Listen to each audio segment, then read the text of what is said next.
Good evening जी। तो चाय का टाइम हो गया है। चाय का टाइम तो होता है वैसे 3:30 ना, 3:30 4 बजे, पर मैं हो गई लेट बनाते बनाते।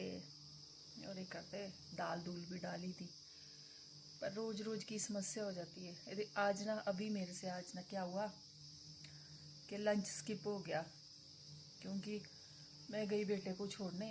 बेटे ने बोला कि मैंने नानी के घर जाना है, तो जाती है बस 2:45 बजे।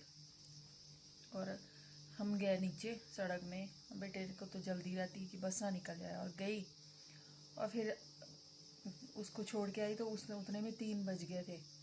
फिर जब आई, मैं क्या, फिर भूख ही नहीं लग रही थी कुछ। और मैं थोड़ी देर ऐसे ही, मैं क्या थोड़ी देर रेस्ट करती हूँ, उसके बाद देखती हूँ।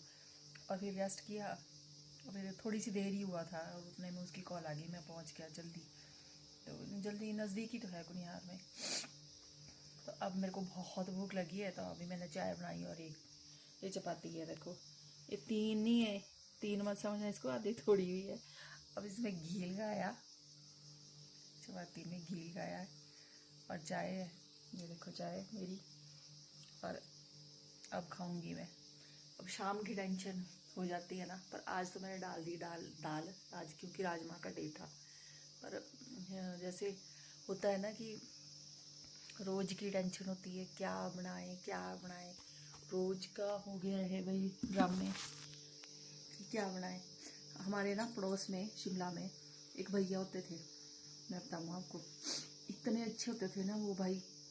वो अपनी मिसेस के आने से पहले ही ना, मतलब उन्होंने ना पहले तो वो, क्योंकि वो आर्मी में थे, ठीक है, और मिसेस उनके मेरे हस्बैंड के साथ जॉब करते थे, एक ही ऑफिस में दोनों। तभी तक हम दोनों को साथ ही था मिला हुआ रूम। तो उन्होंने वो रोज के, मतलब पूरे हफ्ते का उन्होंने मेन्यू बना रखा था, और मेरे पास खुद बताया भैया ने कि हम ना हर रोज का बना रखा है हमने, कि हम सुबह क्या बनाएंगे और शाम को क्या बनाएंगे। नॉन वेज वगैरह भी खाते थे, तो हफ्ते में एक दिन नॉन वेज बनता था उनके, बनता ही बनता था। मैं हैरान होती हूँ। मैं कहते, देखो बोलते लेडीज़ को यही तो सबसे ज़्यादा टेंशन होती है। कहते मेरी बीवी बेचारी जॉब करेगी, फिर आएगी, फिर उसको ये टेंशन रहेगी, पता नहीं पूरे रास्ते में ये सोचती रहेगी कि आज शाम को जाके मैं क्या बनाऊँगी। अब भैया को तो कुछ नहीं आता था, खाना बनाना नहीं आता था उनको, पर फिर भी बोलते, फिर मैं इतना तो मैं उसके लिए कर ही सकता हूँ कि मैं इतना डिसाइड कर सकता हूँ कि भी आज ये बनाएंगे कल ये बनाएंगे। तो बोलते मैंने देखा भी, और अलमीरा की छोटी सी उनकी लकड़ी की किचन में, उसमें उन्होंने उसमें रखी हुई थी लगा के पर्ची की। कई बार हम भूल ही जाए, कई बार हो जाता है, तो बोलते ए बनेगा, चाहे जो मर्जी कोई भी आ जाए, ये बनेगा। मीठा भी, अगर मीठा बनाना है तो मीठा ये फलाने फलाने दिन ऐसे बनेगा, ऐसे खाएंगे, ऐसे उनके बनता था। वो पिट्ठी के बहुत शौकीन थे दोनों ही। तो ऐसा होना चाहिए ना।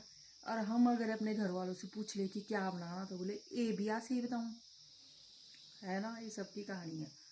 तो आ जाओ आप लोग भी खा लो और चाय पी लो। और एक बार और आपको गुड इवनिंग। मेरी सीटी आ गई, राजमा भिगोए। Okay bye.